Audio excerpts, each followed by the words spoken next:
mapagkakatiwalaan. ABS-CBN News and Current Affairs. Panig sa katotohanan, panig sa bayan. Sa ulo ng mga nagbabagang balita. Low pressure area, lumalakas, posibleng maging bagyo bukas. 6 na pisong rollback sa presyo ng LPG simula ng mamayang hating gabi. Pero mga panadero, hindi magro-rollback. Mga pandesal, lalakihan na lang daw.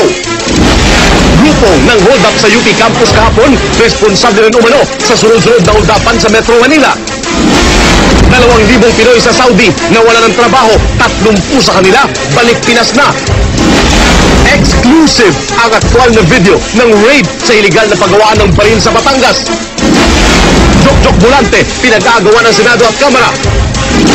Negosyo sa panahon ng krisis, pero kaya nyo ba ang pera sa ipot?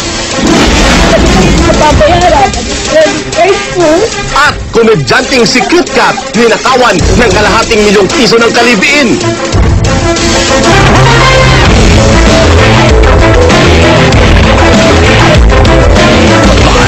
Mula sa ABS-CBN News Center, Manila, ito ang TV Patrol World!